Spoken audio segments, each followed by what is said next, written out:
ಅದಾನಿ ಅವರು ಮುಖ್ಯಮಂತ್ರಿಗಳು ಭೇಟಿ ಮಾಡಿದ್ದಾರೆ. ಆ ವಿಚಾರ ಸಂಬಂಧಪಟ್ಟಂತೆ ಸಾಕಷ್ಟು ಚರ್ಚೆ ಆಗ್ತಿದೆ. ನೋಡಿ, ಈಗಾಗಲೇ ನಾನು ಹೇಳಿದ್ದೀನಿ. ಈಗ ಅದಾನಿ ಅವರು ಸಾಕಷ್ಟು ಕೆಲಸಗಳು ನಮ್ಮ ರಾಜ್ಯದಲ್ಲಿ ಮಾಡ್ತಾ ಇದ್ದಾರೆ. ಇಲ್ಲಿ ಅದಾನಿ ಪವರ್ದಿದೆ, ಅದಾನಿ ಸಿಮೆಂಟ್ಸ್ದಿದೆ, ಒಂದೆರಡು ಏರ್ಪೋರ್ಟು ಅವರೇ ನಡೆಸ್ತಾ ಇದ್ದಾರೆ. ನಮ್ಮ ಆಕ್ಷೇಪ ಏನು ಅಂದರೆ, ಕೇಂದ್ರ ಸರ್ಕಾರದ ನೀತಿಗಳೇನಿದೆ ಅದು ಬರೇ ಇಬ್ಬರು ಉದ್ಯಮಿಗಳಿಗೆ ಬೆನಿಫಿಟ್ ಮಾಡೋಂಗೆ ಆಗ್ತಾ ಇದೆ ಹೊರತು ಈಕ್ವಲ್ ಕಾಂಪಿಟೇಷನ್ ಇಲ್ಲ ಅಂತ ಹೇಳ್ತಾರೆ. ಈಗ ಅದಾನಿಯವರು ಇಲ್ಲಿ ಬಂದು ಕೆಲವು ಪ್ರಾಜೆಕ್ಟ್ಗಳಿಗೆ L1 ಇದ್ದಾರೆ, ಪಾರದರ್ಶಕವಾಗಿ ಟೆಂಡರ್ ಆಗಿರೋದು.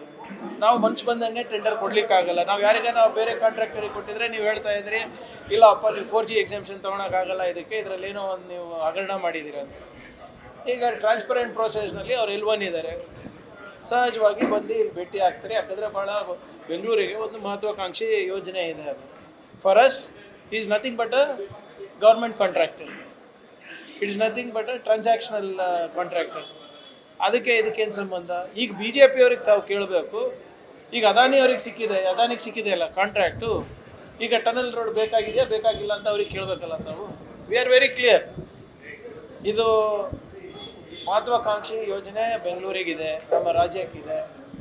ಯಾರು ತೊಗೊಂಡ್ರೆ ನಮಗೆ ಗುಣಮಟ್ಟದಂಥ ಕೆಲಸ ಆಗಬೇಕಷ್ಟೇ.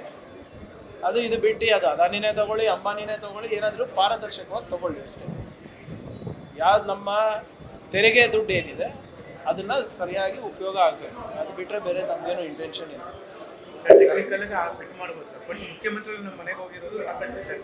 ಈಗ ಮನೆ ನೋಡಿ, ಈಗ ಮನೆಗೆ ಬಂದಾಗ ನಾವು ಏನು ಹೇಳೋಕ್ಕಾಗ್ತದೆ?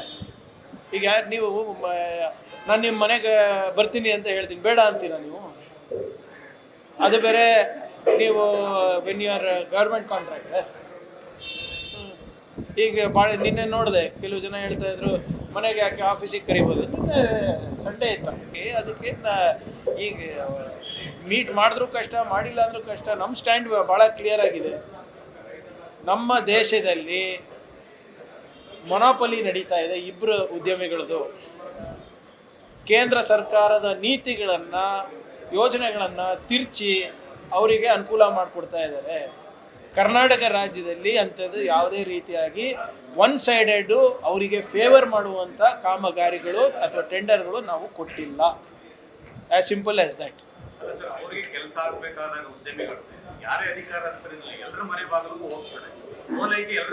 ನೋಡಿ, ನಾವು ಅವ್ರ ಮನೆ ಬಾಗಿಲಿಗೆ ಹೋಗಿಲ್ಲ ಅಂದರೆ ಸಾಕಲ್ವಾ? ಸರ್ಕಾರ ಅವ್ರ ಮನೆ ಬಾಗಿಲಿಗೆ ಹೋಗ್ತಾ ಇಲ್ಲ ಅಲ್ಲ, ಅವ್ರು ಸರ್ಕಾರದ ಹತ್ರ ಬರ್ತಾ ಇದ್ದಾರೆ. ಏನಕ್ಕೆ? ಬಿಕಾಸ್ ದೇ ಒನ್ ದ ಕಾಂಟ್ರಾಕ್ಟ್ಗಿಂತ ಮುಂಚೆ ಬಂದು ಭೇಟಿ ಆಗಿದ್ರೆ ಮತ್ತೆ ಅದಕ್ಕೂ ಜನ ಆಕ್ಷೇಪ ವ್ಯಕ್ತಪಡಿಸ್ತಾ ಇದ್ದಾರೆ. ಸೊ ಇದು ಯಾರ್ದು ಮನವೊಲಿಸೋಕ್ಕೆ ನಾವು ಏನು ಪ್ರಯತ್ನ ಮಾಡ್ತಾ ಇಲ್ಲ. We are for the people of Karnataka. ಜನರಿಗೆ ಏನು ಒಳ್ಳೇದಾಗುತ್ತೆ ಅಷ್ಟೇ ನಾವು ಮಾಡ್ತಾ ಇರೋದು, ಪಾರದರ್ಶಕವಾಗಿ ಮಾಡ್ತಾ ಇರೋದು.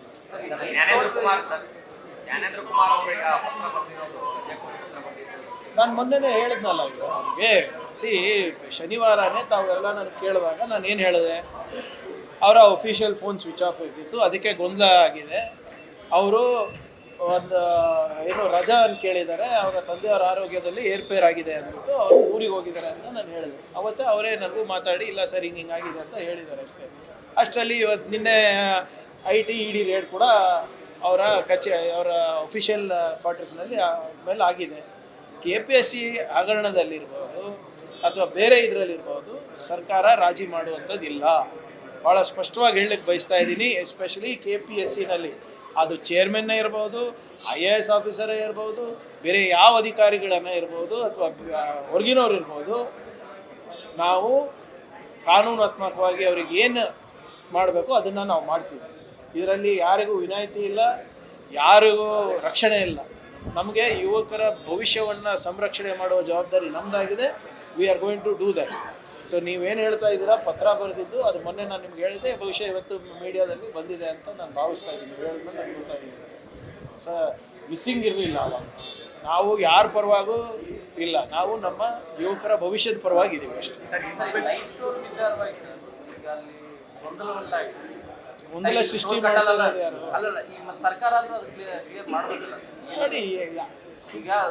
ಇಫ್ ದೇರ್ ಈಸ್ ಅಲ್ಲಿ ಕೋರ್ಟಿಂದ ಏನೂ ಆದೇಶ ಇಲ್ಲ. ಇಳಿಸಿ ಅಂತ ನಿನ್ನೆ ಒಂದೊಂದು ಪೇಜ್ ಜಾಹೀರಾತು ಕೊಟ್ಟಿದ್ದಾರೆ. ಅದೇನಿದೆ PWD ಮಿನಿಸ್ಟರ್ ಅವರು ತಮ್ಗೆ ಉತ್ತರ ಕೊಟ್ಟಿದ್ದಾರಲ್ಲ ಅದ್ರ ಬಗ್ಗೆ. ಎಲ್ಲ ಕೊಟ್ಟಿದ್ದಾರೆ ಸರ್, ಬಟ್ ಅಲ್ಲಿ ಏನಂದ್ರೆ ಟೋಲ್ ಕಟ್ತಾ ಇಲ್ಲ ಕಾನೂನು. ಅದೇ ಸರ್, ಈಗ ಯಾರು ಜವಾಬ್ದಾರಿ ಸ್ಥಾನಮಾನದಲ್ಲಿದ್ದಾರೆ ಅವರೇ ಪ್ರಚೋದನೆ ಕೊಡೋಕೆ ಸ್ಟಾರ್ಟ್ ಮಾಡಿದ್ರೆ ಏನು ಮಾಡೋಕ್ಕಾಗುತ್ತೆ? ನಾನು ಹೋಮ್ ಮಿನಿಸ್ಟರ್ ಆಗಿ ನಾನೇ ಪ್ರಚೋದನೆ ಕೊಟ್ಟರೆ ಸಾರ್ವಜನಿಕರು ಏನು ಮಾಡ್ತಾರೆ? That is wrong. ಆಯಿತು, ಕೋರ್ಟಲ್ಲಿದೆ, take it up with in a legal way.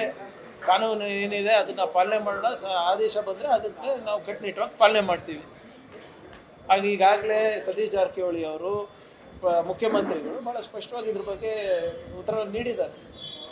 Sir, ನಿಮ್ಮ ಇಲಾಖೆಗೆ ಸಂಬಂಧಪಟ್ಟಂತೆ ಒಬ್ಬ ಅಧಿಕಾರಿ, ಮಹಿಳಾ ಅಧಿಕಾರಿ ಜಯಶ್ರೀ ಅನ್ನೋರು ಯೂನಿಫಾರ್ಮ್ ಅಲ್ಲಿ ವಿಡಿಯೋ ಕಾಲ್ ಮಾಡ್ತಾರೆ. ನೋಡಿ, ಅದು ಹಳೆಯ ವಿಚಾರ. ಅದು ಒಂದು ಹಿಂದೆ ಹೋದ ವರ್ಷದಂತ ಹೇಳ್ತಾ ಇದ್ದಾರೆ. ಅವರಾಗಲೇ ಅಲ್ಲಿಂದ ಅವರಿಗೆ ನೋಟಿಸ್ ಕೊಟ್ಟು ಅವರಿಗೆ ವರ್ಗಾವಣೆನೂ ಮಾಡಿದ್ದಾರೆ.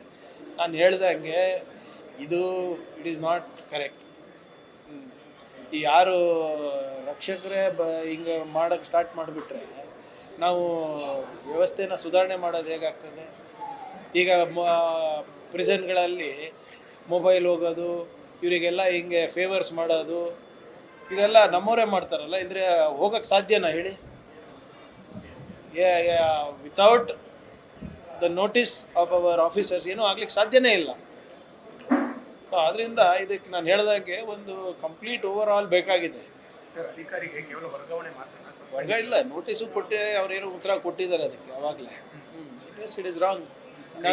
ಈಗ ಇಂಥ ಇಲ್ಲ, ಇಂಥ ಇಡೀ ಡಿಪಾರ್ಟ್ಮೆಂಟ್ಗೆ ಒಂದು ಕಪ್ಚುಕ್ಕೆ ಅಂತ ಅನ್ಸುತ್ತೆ.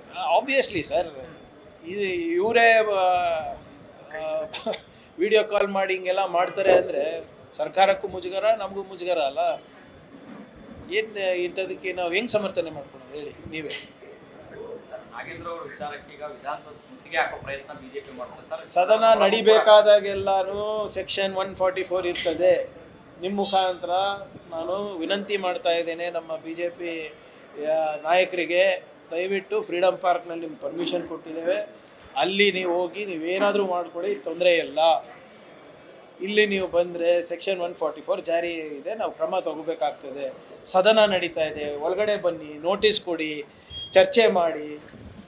ಈಗಾಗಲೇ ಸ್ಟೇಟ್ಮೆಂಟು ಕೊಟ್ಟಿದ್ದೀವಿ, ಅದ್ರ ಬಗ್ಗೆ ಪುನಃ ಚರ್ಚೆ ಮಾಡಬೇಕು ಅಂದ್ರೂ ಕೂಡ ತಯಾರಿದ್ದೇವೆ ಅಂತ ಹೇಳಿದ್ದೇವೆ. ಇನ್ನೇನು ಬೇಕಂತ ಇವರಿಗೆ? ಚರ್ಚೆ ಮಾಡೋಕ್ಕೆ ರೆಡಿ ಇಲ್ಲ. ಸುಮ್ಮನೆ ದಿನ ಮೀಡಿಯಾನಲ್ಲಿ ಬಂದು ಒಂದು ಹೊಸ ಕಥೆಗಳು ಹೇಳ್ಕೊಂಡಿದ್ರೆ.